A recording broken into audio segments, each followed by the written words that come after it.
നമുക്ക് ആദർശിന്റെ നയനയുടെ ഇന്നത്തെ നല്ലൊരു കഥ കേട്ടാലോ? വീഡിയോ ഇഷ്ടപ്പെടുവാണെങ്കിൽ ഒന്ന് ലൈക്ക് ചെയ്ത് ഹൈപ്പ് ചെയ്യാൻ മറക്കരുത് കേട്ടോ. അങ്ങനെ നമ്മൾ കാണുന്ന മുത്തശ്ശൻ പറഞ്ഞു, അതെ, നാഗേന്ദ്രൻ എന്താ ദുഷ്ടനെ, അയാളുടെ കള്ളത്തരങ്ങളൊക്കെ പുറത്തു കൊണ്ടുവന്ന ആദർശ തന്നെയാണ്. അപ്പൊ ആദർശാണ് MD കസേരയിൽ ഇരിക്കാനായിട്ട് യോഗ്യന. അതുകൊണ്ട് ഇനി മുതൽ അവനാണ് MD കസേരയിൽ ഇരിക്കാൻ പോകുന്നത്. ആർക്കെങ്കിലും എന്തെങ്കിലും എതിർപ്പുണ്ടോ എന്ന് ചോദിച്ചു. ആരും ഒന്നും മിണ്ടുന്നില്ല. ജാനകിയുടെ മുഖമൊക്കെ അങ്ങോട്ട് മാറി. അപ്പോഴേക്കും മുത്തശ്ശൻ ചോദിച്ചു, ജാനകി, നിനക്ക് എന്തെങ്കിലും എതിർപ്പുണ്ടോ? അത് പിന്നെ അച്ഛ, അത് അതെ, ഇനി എതിർപ്പുണ്ടായിട്ടും പറഞ്ഞിട്ട് കാര്യമൊന്നുമില്ല. ഏ ഞാൻ പറഞ്ഞല്ലോ, എന്തുകൊണ്ടും ആ കസേരയിൽ ഇരിക്കാനായിട്ട് യോഗ്യന് ആദർശാന്ന് പറഞ്ഞു. അനി പറഞ്ഞു, എന്റെ മുത്തശ്ശ, ഇനിയിപ്പൊ ആരെ എതിർക്കാനായിട്ടാ? ആരും എതിർക്കാനൊന്നും പോകുന്നില്ല. ആദർശാനം തന്നെയാണ് ആ കസേരയിൽ ഇരിക്കേണ്ടതെന്ന് പറഞ്ഞു. മുത്തശ്ശൻ പറഞ്ഞു, അത് ശരിയാ, അതുകൊണ്ടാണ് ഞാൻ ഇങ്ങനെ ഒരു തീരുമാനം എടുത്തത് പോലും. പിന്നെ ഈ ഒരു സന്തോഷം നമുക്ക് കേക്ക് കട്ട് ചെയ്ത് ആഘോഷിക്കാന്ന് പറഞ്ഞു. അങ്ങനെ വലിയൊരു കേക്കൊക്കെ മേടിച്ചു വെച്ചിട്ടുണ്ടായിരുന്നു മുത്തശ്ശൻ നേരത്തെ തന്നെ. പിന്നീട് നയനയോടും ആദർശിനോടും കൂടെ കേക്ക് കട്ട് ചെയ്യാൻ പറഞ്ഞു. ഈ സമയത്ത് മുത്തശ്ശി പറഞ്ഞു, ആഹാ, ഇത് കൊള്ളാലോ എന്ന് പറഞ്ഞു. പിന്നല്ലാതെ ഇറങ്ങിപ്പോയതിനേക്കാൾ ഇരട്ടി സന്തോഷത്തോടെ വേണം ഇവര് തിരിച്ചു കയറി വന്ന് ഇവിടെ കഴിയാനായിട്ട്. അപ്പൊ ആ സന്തോഷത്തിന്റെ പേരിലാണ് ഈ കേക്ക് കട്ട് ചെയ്യുന്നതെന്ന് പറഞ്ഞു. അങ്ങനെ ആദർശം നയനും കൂടെ കേക്ക് കട്ട് ചെയ്ത് അങ്ങനെ പരസ്പരം എല്ലാവർക്കും കൊടുക്കുകയൊക്കെ ചെയ്യുന്നുണ്ട്. അപ്പോഴേക്കും മുത്തശ്ശൻ പറഞ്ഞു, ഞാനേ ആ ചെണ്ടക്കാരെ ഒന്ന് പറഞ്ഞു വിട്ടിട്ട് വട്ടെ എന്നും പറഞ്ഞിട്ട് പുറത്തേക്ക് ഇറങ്ങിപ്പോയി. ആ സമയം ദേവേനി വന്ന് നയനെ കെട്ടിപ്പിടിക്കുകയാണ്. എന്നാലും മോളെ, മുത്തശ്ശി പറഞ്ഞു, ഇപ്പോഴാണ് ദേവേനിക്കൊരു സമാധാനമായത്. മരുമോളെ വീട്ടിലേക്ക് വന്നു കഴിഞ്ഞപ്പം അത് കേട്ട് കഴിഞ്ഞപ്പോ അനി പറഞ്ഞു, അതെ, വല്യമ്മയ്ക്ക് സന്തോഷമൊക്കെ ആയി, പക്ഷെ സന്തോഷം ഇല്ലാത്ത ഇവിടെ പലരും ഉണ്ടെന്ന് പറഞ്ഞു. അത് കേട്ടപ്പം അബിയുടെ, ജാനകിയുടെ, അവരുടെ എല്ലാവരുടെയും മുഖം താണു. ജയൻ പറഞ്ഞു, അത് ശരിയാ, സന്തോഷം ഉള്ളവരും ഉണ്ട്, സന്തോഷം ഇല്ലാത്തവരും ഉണ്ട്. എന്താണെങ്കിലും ഞങ്ങൾക്ക് എല്ലാവർക്കും സന്തോഷമുള്ളൊരു കാര്യം തന്നെയാ ഇവരും കൂടെ തിരികെ വന്നേന്ന് പറഞ്ഞു. മുത്തശ്ശി പറഞ്ഞു, ഇപ്പോഴാ ഇതൊരു വീടായത്, എല്ലാവരും കൂടെ ചേർന്ന് കഴിയുമ്പോൾ, അല്ലായിരുന്നെങ്കിലോ എല്ലാവർക്കും എന്തൊരു ടെൻഷനും കാര്യങ്ങളൊക്കെ ആയിരുന്നു എന്ന് പറഞ്ഞു. അതേസമയം ദേവേനി എന്ത് ചെയ്തു? പൂജാമുറിയിലേക്ക് പോയി. പൂജാമുറി പോയി മനോരി പ്രാർത്ഥിച്ചു. ദേവേനി പ്രതീക്ഷിച്ചില്ല ആദർശം നയനം കൂടെ ഇത്ര പെട്ടെന്ന് ഇങ്ങോട്ടേക്ക് വരുമെന്ന്. അച്ഛൻ അവരിങ്ങോട്ട് കൂട്ടിക്കൊണ്ട് വരുമെന്ന്. ഇത്തിരി കഴിഞ്ഞപ്പോഴത്തേനും നയനയും കൂടെ അങ്ങോട്ട് വന്നു. നയനയും വന്ന് പ്രാർത്ഥിക്കുകയാണ്. അങ്ങനെ ഒടുവില് പ്രാർത്ഥന കഴിഞ്ഞ് കഴിഞ്ഞപ്പോഴത്തേനും ദേവേനി നയനയെ കെട്ടിപ്പിടിച്ചു. എന്നാലും മോളെ, ഇത്ര പെട്ടെന്ന് നിങ്ങൾ ഇങ്ങോട്ടേക്ക് വരുമെന്ന് പ്രതീക്ഷിച്ചില്ല. അച്ഛൻ്റെ മനസ്സെങ്ങനെയായിരുന്നു അറിയത്തില്ലായിരുന്നു. നയന പറഞ്ഞു, അതെ, മുത്തശ്ശനെ കുടുംബത്തെക്കാളും കൂടുതലായിട്ട് കമ്പനിയെ സ്നേഹിക്കുവാന്ന് അമ്മയൊക്കെ കരുതിയില്ലേ? അങ്ങനെയല്ല, ഒരിക്കലും അങ്ങനെ ആയിരുന്നില്ല. ആദർശനെ വെറുക്കാനായിട്ട് മുത്തശ്ശന് സാധിക്കുമോ? ദേവേനെ പറഞ്ഞു, അതെ, അതാ എനിക്കും മനസ്സിലാതിരുന്നത്. കാരണം ആദർശനെ ഏറ്റവും കൂടുതൽ സ്നേഹിച്ചുകൊണ്ടിരുന്നത്. പക്ഷേ എങ്കിൽ പെട്ടെന്ന് ആദർശനെ വെറുത്ത് കഴിഞ്ഞപ്പോൾ എനിക്കും വല്ലാത്തൊരു ബുദ്ധിമുട്ടായിപ്പോയി. പക്ഷെ ഇപ്പോഴല്ലേ എൻ്റെ സത്യാവസ്ഥകളൊക്കെ മനസ്സിലാകുന്നേ. നയന പറഞ്ഞു, അതെ, മുത്തശ്ശന് ഓരോ നീക്കങ്ങളും വളരെ വ്യക്തമായിട്ട് തിരിച്ചറിഞ്ഞിട്ടാണ് നീക്കിക്കൊണ്ടിരുന്നേ. മുത്തശ്ശൻ അറിയാം എങ്ങനെ ഏത് വഴി പോകുന്നൊക്കെയുള്ള കാര്യങ്ങളൊക്കെ. ദേവേന് പറഞ്ഞു, അത് ശരിയാ, അച്ഛനാണ് ശരിക്കും ഈ കുടുംബത്തിലെ നട്ടലെന്ന് പറഞ്ഞാൽ. ഇതൊരു കൂട്ടുകുടുംബം പോലെ മുന്നോട്ട് പോയിക്കൊണ്ടിരിക്കുന്നതല്ലേ. വേണമെങ്കിൽ കുടുംബത്തിലുള്ളവർ തന്നെ തല്ലിപ്പിരിഞ്ഞ് വേണം ചേട്ടനിയന്മാർ തന്നെ നാലാ വഴിക്ക് പോവാം. പക്ഷെ ഇവിടെ ജയേട്ടനാണെങ്കിലും അജയനാണെങ്കിലും അങ്ങനെയൊന്നും ചെയ്യുന്നില്ല. അവർക്കറിയാം. ഇപ്പൊ ആദർശ് പോയ പിന്നാലെ തന്നെ മോള് പോയി. എനിക്ക് വേണമെങ്കിൽ അച്ഛനുള്ള ദേഷ്യത്തിന് വേണം നിങ്ങളോടൊപ്പം ഇറങ്ങി വരായിരുന്നു. പക്ഷെ ഞാൻ അങ്ങനെ ഒരിക്കലും ചെയ്യില്ല. കാരണം അങ്ങനെ ഇറങ്ങി വന്നിട്ടുണ്ടെങ്കിൽ ഈ കുടുംബം പിന്നെ ഇല്ല. കാരണന്മാര് പറയും നമ്മൾ അനുസരിച്ച് മുന്നോട്ട് പോകണം, എങ്കിൽ മാത്രം കുടുംബം മുന്നോട്ട് പോകുള്ളൂ. ഒരു കാരണവശാലും അവര് നല്ലതിനല്ലാതെ കുടുംബത്തിന് ചീത്തയായിട്ടൊരു കാര്യം സംഭവിക്കും. അങ്ങനെ ഓർത്ത് അവരൊന്നും ചെയ്യില്ല. അച്ഛനും ആ രീതിക്ക് ചെയ്ത കണ്ടില്ലേ, അവസാനം എല്ലാം ശുഭമായിട്ട് വന്നില്ലേ. ഒരുപക്ഷെ അച്ഛനെ ധിക്കരിച്ച് ഞാനും ജേടനും ഒക്കെ ഇറങ്ങി പോയായിരുന്നെങ്കിലോ അതോടുകൂടി തീർന്നില്ലേന്ന് ചോദിച്ചു. അപ്പോഴേക്കും നയന പറഞ്ഞു, അതെ, മുത്തശ്ശന്റെ മഹാത്മ്യം അത്ര മാത്രമാണ്. മുത്തശ്ശനെ മനസ്സിലാക്കാനായിട്ട് ഞാനൊക്കെ ഏറെ വൈകിപ്പോയെന്നൊക്കെ പറഞ്ഞു. ദേവേനിക്ക് ആദർശം നയനെ വീട്ടിലേക്ക് വന്നു കഴിഞ്ഞപ്പോഴത്തേനാണ് ശരിക്കും ഒരു ശ്വാസം വീണത് പോലും. കുറച്ചു കഴിഞ്ഞപ്പോൾ ജാനകി എല്ലാം തകർന്ന മട്ടിൽ ഇങ്ങനെ ആകെപ്പാടെ ടെൻഷൻ അടിച്ച് വന്നിരിക്കുകയാണ്. അപ്പോഴേക്കും അജയൻ അങ്ങോട്ട് വന്നു. എന്താ ജാനകി, നിനക്കിത് എന്ത് പറ്റി? എന്ത് പറ്റാനാ ഇനി? അല്ലെങ്കിലും നിങ്ങൾക്ക് മോന്റെ MD സ്ഥാനം പോയാൽ ഒരു വിഷമമില്ലോ. പക്ഷെ എനിക്കുണ്ട്. എന്റെ മോന്റെ MD സ്ഥാനം പോയതിൽ അച്ഛൻ എന്തു പരിപാടിയാ കാണിച്ചത്? ഏട്ടനും ഏട്ടത്തി തഞ്ചത്തി കൂടെ വന്നിട്ട് ആദർശിന് വേണ്ടി ആ സ്ഥാനം അങ്ങോട്ട് തട്ടിയെടുത്തെന്ന് പറഞ്ഞു. ഇത് കേട്ടപ്പോ അജയൻ പറഞ്ഞു, എടി, നിനക്കറിയാവുന്ന കാര്യല്ലേ, അവൻ ആ MD സ്ഥാനത്തിരിക്കുന്ന ആദർശവും നയനുള്ളതുകൊണ്ട് മാത്രമാണ്. അതെ, ഈ പറയുന്ന അനി കയറിയതിന് ശേഷമല്ലേ കമ്പനിയിൽ ഉയർച്ചയൊക്കെ ഉണ്ടായത്. അത് ജയണ്ണ അറിയാവുന്ന കാര്യമല്ലേ. എടി, ഉയർച്ച ഉണ്ടായി, പക്ഷെ അതിന്റെ പിന്നെ പ്രവർത്തിച്ച ആരാ? ആദർശം നയനേവാ. അത് നിന്നോട് തലയ്ക്ക് പറഞ്ഞാൽ നിന്റെ തലയിലേക്ക് കയറത്തില്ലേ എന്ന് ചോദിച്ചു. ഹും, ഇതൊക്കെ അല്ലെങ്കിലും നിങ്ങൾ പറയും, അല്ലെങ്കിലും നിങ്ങൾ ഇവിടുത്തെ അച്ഛനും മക്കളും കൊച്ചുമക്കളും എല്ലാം ഒരു കെട്ടാണല്ലോ എന്ന് പറഞ്ഞു. എടി, ഇനിയിപ്പം നിന്നെ എഴുതി പഠിപ്പിക്കണോ? ആദർശ് നയനയും കാരണമാണ് എനിക്ക് ഈ സൗഭാഗ്യങ്ങളൊക്കെ ഉണ്ടായിരുന്നത്. നീ ഒന്ന് ആലോചിച്ച് നോക്കിയേ. ആദർശ് ഇവിടെ നിന്ന് ഇറങ്ങിപ്പോയി കഴിഞ്ഞപ്പോൾ ഞങ്ങൾക്കൊക്കെ ടെൻഷനായിരുന്നു, പുറത്തുനിന്ന് ഒരാളെ അച്ഛന് MD ആക്കുമെന്ന്. ഭാഗ്യത്തിന് അതുണ്ടായില്ല, അനിയാണ് MD ആക്കിയത്. അങ്ങനെ എന്തേലും സംഭവിച്ചു പോയായിരുന്നെങ്കിലോ? നിനക്ക് ഇപ്പോഴും തലയിലേക്ക് ഒന്നും കേറത്തില്ലല്ലേ? എങ്ങനെ കേറാനാ? MD സ്ഥാനം എന്ന് പറഞ്ഞിട്ടുണ്ടെങ്കിൽ അത്തെ മാത്രം അങ്ങ് കടിച്ചു തൂങ്ങിയിരിക്കുമല്ലേ? നീ ഒരു കാര്യം ഓർക്കണം ജാനകി. അജയനങ്ങ് ദേഷ്യം വന്നിട്ട് ഒരു രക്ഷ ഉണ്ടായിരുന്നില്ല. നീ ഒരു സാധാരണ കുടുംബത്തിലെ അംഗമായിരുന്നു. നിന്നെ ഞാൻ പെണ്ണ് കാണാൻ വന്നു. നിന്റെ വീട്ടുകാർക്ക് ഇഷ്ടപ്പെട്ടു, അതുപോലെ തന്നെ അച്ഛനും അമ്മയ്ക്കും ഒക്കെ ഇഷ്ടപ്പെട്ടു. എന്തുകൊണ്ടാണെന്നറിയാവോ? നിന്റെ എൻ്റെ നാളുകൾ തമ്മിൽ ചേരുവായിരുന്നോണ്ടാ. പിന്നെ അച്ഛനൊന്നും നോക്കിയില്ല, അത് വിവാഹം അങ്ങോട്ട് ഉറപ്പിച്ചു. അല്ലായിരുന്നെങ്കിലുണ്ടല്ലോ, ഉറപ്പായിട്ടും നീ ഈ വീട്ടിലേക്ക് വരില്ലായിരുന്നു. ഏതെങ്കിലും സാധാരണക്കാരന്റെ കുടുംബത്തിൽ പോയാനാ. അപ്പൊ ഈ പറയുന്ന MD സ്ഥാനോ കസേര ഒന്നും നിനക്കുണ്ടായിരിക്കില്ല. അനന്തപുരിയിൽ കാലെടുത്ത് പോലും നീ വെക്കില്ലായിരുന്നു.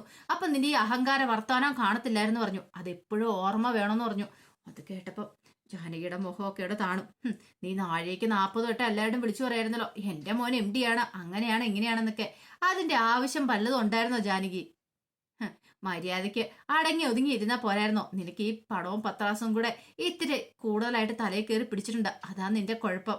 എന്തുകൊണ്ടും ആ കസേരയിലിരിക്കാൻ യോഗ്യന് ആദർശാണ്. പിന്നെ ഏട്ടനും ഏട്ടത്തിയൊക്കെ ആദർശവും അന്യം രണ്ടല്ല, അവർക്കൊന്നാണ്. അതുപോലെയാണ് എനിക്കും. അത് മനസ്സിലാക്കാതെ പോയ ആള് നീയാണ്. അത് മനസ്സിലാക്കേണ്ടത് നീയാണ്. പറഞ്ഞിട്ടൊരു കാര്യമില്ല. ഇനിയെങ്കിലും നീ അത് മനസ്സിലാക്കിയാൽ നിനക്ക് കൊള്ളാന്നും പറഞ്ഞ് ദേഷ്യത്തോടെ പറഞ്ഞിട്ട് നല്ല രീതിയിൽ 2 കൊട്ടും കൊടുത്തിട്ട് അങ്ങോട്ട് പോവുകയാണ്. അജയന് ശരിക്കും പറഞ്ഞാൽ എന്ത് ചെയ്യണമെന്ന് അറിയില്ലാതെ വടഞ്ഞു പോയി ജാനകിയുടെ. കുറച്ച് കഴിഞ്ഞപ്പോൾ വിഷമിച്ച് നിൽക്കുന്ന അവന്തികയുടെ അടുത്തേക്ക് അഭി വരുവാണ്. അപ്പോഴേക്കും അഭിയോട് അവന്തിക പറഞ്ഞു, എല്ലാം തകർന്നല്ലോ അഭിയേട്ടാ. അനിയുടെ MD സ്ഥാനം പോയല്ലോ. എടി, MD സ്ഥാനം പോയെന്ന് വെച്ചോണ്ട് നീ അവനുമായിട്ടുള്ള വിവാഹം വേണ്ടെന്ന് വെക്കരുത്. നിനക്കറിയാലോ, അവന് കമ്പനിയുടെ പകുതിയിൽ എന്താണെങ്കിലും ഒരു സ്ഥാനമുണ്ട്. അവനായിരിക്കും മേൽനോട്ടം വഹിക്കുന്നത്. കമ്പനിയുടെ MD സ്ഥാനം പോയെന്നോർത്ത് ഞാൻ അനിയേട്ടനെ വിട്ടുകളയാനൊന്നും പോകുന്നില്ല. പിന്നെ ഒരു കാര്യമുണ്ട്, നീ വിഷമിക്കൊന്നും വേണ്ട. ഇപ്പൊ തന്നെയാണ് നിനക്കറിയാലോ, ഈ കമ്പനിയുടെ നമ്മുടെ AN ജ്വല്ലറി എന്നുള്ള പേര് വെച്ചിരിക്കുന്നത് നമ്മുടെ ആദ്യാക്ഷരം A കൂട്ടിയാണ് വെച്ചിരിക്കുന്നത്. പിന്നെ അമ്മയ്ക്കാണെങ്കിൽ ഇതിനകത്ത് യാതൊരു മനസ്സുറയും കാര്യങ്ങളൊന്നും ഇല്ല. അമ്മയെ അടുപ്പിച്ചിട്ട് പോലും ഇല്ല അച്ഛന്. അമ്മയുടെ സ്വഭാവങ്ങളൊക്കെ നന്നായിട്ടറിയാം. പിന്നെ ഞാൻ എന്താണെങ്കിലും അച്ഛനോടൊപ്പം നിൽക്കാൻ പോകുന്നുള്ളൂ. കാരണം അമ്മയോടൊപ്പം നിന്നിട്ട് വലിയ കാര്യമൊന്നും ഇല്ലെന്ന് എനിക്കറിയാം. അതുകൊണ്ട് അമ്മയോടൊപ്പം ഞാൻ നിൽക്കില്ല, ഞാൻ അച്ഛനോടൊപ്പം നിൽക്കുള്ളെന്ന് അഭി പറഞ്ഞു. അപ്പോഴേക്കും അവന്തി പറഞ്ഞു, അതെ അഭിയേട്ടാ, ഇനി എന്താണ് ഞാൻ ഉടനെ അച്ഛനൊന്നും കാണാൻ പോകുന്നില്ല. കാരണം അഭിയേട്ടന് ഒരു പക്ഷെ അച്ഛനുമായിട്ട് ബന്ധമുണ്ടെന്ന് ഇവിടെ എല്ലാവരും സംശയിക്കുന്നുണ്ടായിരിക്കും. പക്ഷെ എന്നെ സംശയം ആർക്കും കാണത്തില്ല. അച്ഛനെന്താണ് കല്യാണം കൂടാനൊന്നും വരാൻ പറ്റില്ല. സാരമില്ല, ചെറിയ ചെറിയ നഷ്ടങ്ങൾ ഉണ്ടാകുന്നത് നല്ലതാന്ന് പറഞ്ഞു. എന്താണെങ്കിലും ഈ കല്യാണം നടക്കുന്നോടം വരെ ഇങ്ങനെയൊക്കെ പോയാൽ മതിയാവുള്ളൂ. അച്ഛനെ ഞാൻ കാണാൻ പോയി അത് പിടിക്കപ്പെട്ട് കഴിഞ്ഞിട്ടുണ്ടെങ്കിൽ ഈ കല്യാണം വരെ മുടങ്ങും. അത് കേട്ടപ്പോൾ അഭി പറഞ്ഞു, അത് ശരിയാ, അത് വേണ്ട, ഒരു കാര്യം ചെയ്യാം, ഞാനൊന്ന് പോയി അച്ഛനെ കണ്ടിട്ട് വരാമെന്നും പറഞ്ഞുകൊണ്ട് അഭി നാഗേന്ദ്രനെ കാണാനായിട്ട് പോവുകയാണ്. കുറച്ച് കഴിഞ്ഞപ്പം അഭി നാഗേന്ദ്രന്റെ അടുത്ത് വന്ന് കാര്യങ്ങളൊക്കെ പറയണം. അപ്പോഴേക്കും നാഗേന്ദ്രൻ പറഞ്ഞു, ശരിക്കും ഈ മൂർത്തി ആദർശന് കൊടുത്ത ഒരു പരീക്ഷണമായിരുന്നു. ആ പരീക്ഷണത്തില് അവൻ വിജയിച്ചെന്ന് പറഞ്ഞു. ഈ സമയം അഭി പറഞ്ഞു, എന്നാലും അച്ഛ നീ വിഷമിക്കൊന്നും വേണ്ട മോനെ, സാരമില്ല, ഇങ്ങനെ അങ്ങോട്ട് പോട്ടെ. എന്താണെങ്കിലും എൻ്റെ കവിളത്ത് തല്ലി ആ മൂർത്തിയെ ഞാൻ വെറുതെ വിടാൻ പോകുന്നില്ല. ഒരു ദിവസം എൻ്റെ മുന്നിൽ തല കുനിച്ച് ഞാൻ അയാളെ നിർത്തൂന്ന് പറഞ്ഞു. അച്ഛ, ഇപ്പൊ തന്നെ അവിടെ എല്ലാവർക്കും സംശയമുണ്ട് ഞാൻ അച്ഛനെ കാണാൻ വരുന്നുണ്ടോ ഇല്ലയോ എന്നൊക്കെ. സാരമില്ല, പിന്നെ അമ്മ ഇത് അറിഞ്ഞിട്ടുണ്ടെങ്കിൽ വലിയ പ്രശ്നമാവും. അമ്മയ്ക്കാണെങ്കിൽ എല്ലാവരെക്കാളും കൂടുതൽ ദേഷ്യം അമ്മയ്ക്ക് അച്ഛനോട്. ആ വീട്ടിലുള്ള മറ്റുള്ളവർക്ക് പോലും ഇത്ര ദേഷ്യമില്ല.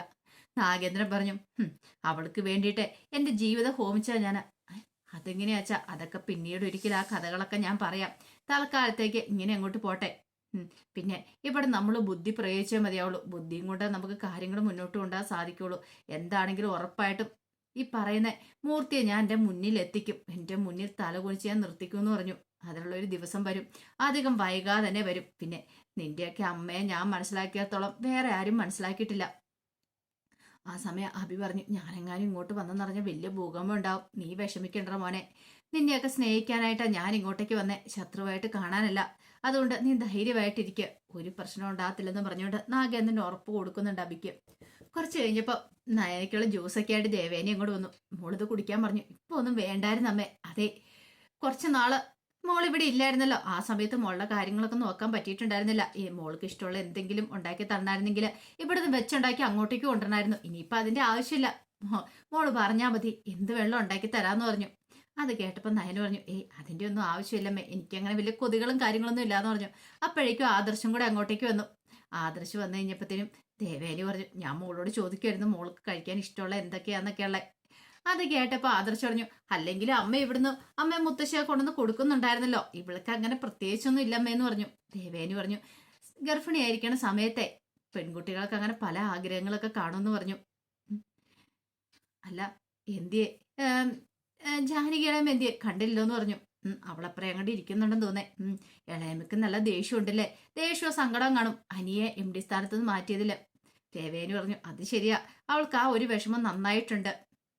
അവളോട് എത്ര പറഞ്ഞാലും തലയിലേക്ക് കയറത്തുമില്ല. പിന്നെ അറിയാലോ, എനിക്കും ചേട്ടനും ഒക്കെ ഒരു വിഷമം എന്ന് പറഞ്ഞിട്ടുണ്ടെങ്കിൽ നിന്റെ MD സ്ഥാനത്ത് നിന്ന് മാറ്റി കഴിഞ്ഞപ്പോൾ അച്ഛൻ പുറത്തുനിന്ന് ആരെങ്കിലും ആ കസേര കയറ്റി ഇരുത്തോന്നാ. അങ്ങനെയൊന്നും ഉണ്ടായില്ല. അതുകൊണ്ട് ആ സമയത്ത് അനി ഇരുന്ന് കഴിഞ്ഞപ്പോൾ ഞങ്ങൾക്ക് എത്രമാത്രം സന്തോഷമായെന്നറിയാവോ. പക്ഷെ അവളുടെ ആ സ്വഭാവത്തെക്കുറിച്ച് അറിയാലോ. നയന പറഞ്ഞു, അത് ശരിയാ, ഇളയമ്മ പണ്ടേ ഇങ്ങനെ തന്നെയാ. ഇളയമ്മയ്ക്ക് പെട്ടെന്നൊന്നും ഒരു മാറ്റം ഉണ്ടാകാൻ പോകുന്നില്ല എന്ന് പറഞ്ഞു. കുറച്ച് കഴിഞ്ഞപ്പോൾ മുത്തശ്ശിയും ജയനും ദേവേനും കൂടെ സംസാരിക്കുന്ന സമയത്ത് ജയൻ പറഞ്ഞു, എന്നാലും അച്ഛൻ ഇങ്ങനെ ഒരു തന്ത്രം പ്രയോഗിക്കുന്ന ഞാൻ പ്രതീക്ഷിച്ചില്ല. ഒരു വാക്ക് പോലും അച്ഛൻ പറഞ്ഞില്ല. എടാ, ചില കാര്യങ്ങളൊക്കെ മുന്നോട്ട് കൊണ്ടുപോകണമെങ്കിൽ ഇങ്ങനെയുള്ള ചില തന്ത്രങ്ങളൊക്കെ പ്രയോഗിച്ചേ മതിയാവുള്ളൂ, അല്ല അതൊന്നും നടപ്പാകില്ല എന്ന് പറഞ്ഞു. എനിക്കറിയായിരുന്നു ആദർശ് കഴിവുള്ളവനാന്ന്. അതുകൊണ്ടല്ലേ നിനക്കും അജയനും പോലും ഞാൻ MD സ്ഥാനം തരാതെ ആദർശിനെ ഏൽപ്പിച്ചേ. അവനാണ് കമ്പനിയെ മുന്നോട്ട് നയിക്കേണ്ടവന്, അതിനുള്ള കഴിവും പ്രാപ്തിയൊക്കെ അവനുണ്ട്. ദേവേനി പറഞ്ഞു, എന്നാലും ഞങ്ങളെ എല്ലാവരും ശരിക്കും ഇട്ട് ചുറ്റിച്ചു. ശ്വാസം വീണത് ശരിക്കും അവർ തിരികെ വന്നപ്പോഴാ. മുത്തശ്ശി പറഞ്ഞു, അതെ, നിങ്ങളുടെ മുത്തശ്ശൻ ഒരു തീരുമാനം എടുത്താൽ പിന്നെ അതിന് മാറ്റം ഉണ്ടാകത്തില്ലെന്ന് അറിയാലോ. ഇദ്ദേഹം ഇതുപോലെ ചുറ്റിക്കളി നടത്തുന്നുണ്ടെന്ന് പിന്നീടാ ഞാൻ അറിഞ്ഞേ. പിന്നെ നയനമോള് നിന്റെ മരുമോൾ ആദ്യം ഈ കാര്യങ്ങളൊക്കെ കണ്ടുപിടിച്ചേന്ന് പറഞ്ഞു. അതിനുശേഷം അനി. ജയൻ പറഞ്ഞു, എന്നാലും ഞങ്ങൾക്ക് എന്തുമാത്രം ടെൻഷനായെന്നറിയാവോ.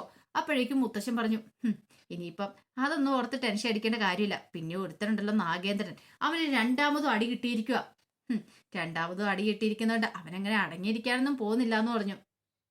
ഈ സമയം ജലജ ആകെപ്പാടെ ടെൻഷൻ അടിച്ച് ഇങ്ങനെ നിൽക്കുകയാണ്. അപ്പോഴേക്കാണ് കനകയുടെ വരെ. കനക വന്നിട്ട് ചോദിച്ചാൽ, എന്താ ജലജ, എന്താ ഇങ്ങനെ ആലോചിച്ചോണ്ടിരിക്കണേ? ഞാൻ എന്ത് വേണം ആലോചിച്ചോളാം, പക്ഷെ ഒരു കാര്യമുണ്ട്. എൻ്റെ മോളുടെ അനിയുടെയും കൂടെ എൻഗേജ്മെന്റ് ആണ്. ആ സമയത്തെങ്ങാനും അത് മുടക്കാനെങ്ങാനും നിന്റെ മോള് വന്നാണ്ടല്ലോ. കനക പറഞ്ഞു, എൻ്റെ മോളോ? എൻ്റെ മോൾ ഒരു കാരണവശാലും ഇങ്ങോട്ടേക്ക് വരാൻ പോകുന്നില്ല. പിന്നെ ഒരു കാര്യം പറയാനുണ്ട്, അനി ആ പാവം പിടിച്ച ചെക്കനാണ്. അനാമികയുടെ സ്വഭാവം പോലെ നിന്റെ മോൾ അങ്ങനത്തെ സ്വഭാവം എടുത്തേക്കരുത്. അത് മാത്രം പറയാനുള്ളൂ. ആ അനിയുടെ ജീവിതം തകർത്തേക്കരുത്. ഈ സമയത്ത് നല്ല ദേഷ്യത്തോട് കൂടിയിട്ട് ജലജ പറഞ്ഞു, നീ കൂടുതലൊന്നും പറയണ്ടേ. എടി, എനിക്കറിയായിരുന്നു നീ മിക്കവാറും ഇവിടുത്തെ അച്ഛനോട് റെക്കമെൻഡ് ചെയ്ത് കാണും ആദർശനെ നയനെ ഇങ്ങോട്ട് കൂട്ടിക്കൊണ്ട് വരണമെന്ന്. അങ്ങനെ വന്നതല്ലേ അവരിങ്ങോട്ടേക്ക്. ഇത് കേട്ടോണ്ടാണ് നയനെ ഇങ്ങോട്ട് വരുന്നത്. നയന പറഞ്ഞു, ദേ അപ്പച്ചി വെറുതെ അനാവശ്യം പറഞ്ഞാണ്ടല്ലോ. ഇനി അപ്പച്ചി പറയുന്ന എല്ലാം കേട്ടോണ്ട് ഞങ്ങൾ നിൽക്കത്തൊന്നുമില്ല. അതെ, ഞാനോ അമ്മ ആരും ഞങ്ങൾ റെക്കമെൻഡ് ചെയ്തിട്ടൊന്നുമില്ല. മുത്തശ്ശൻ വന്ന് തിരികെ വിളിക്കാതെ ആദർശേട്ടൻ വരില്ല എന്നറിയാലോ.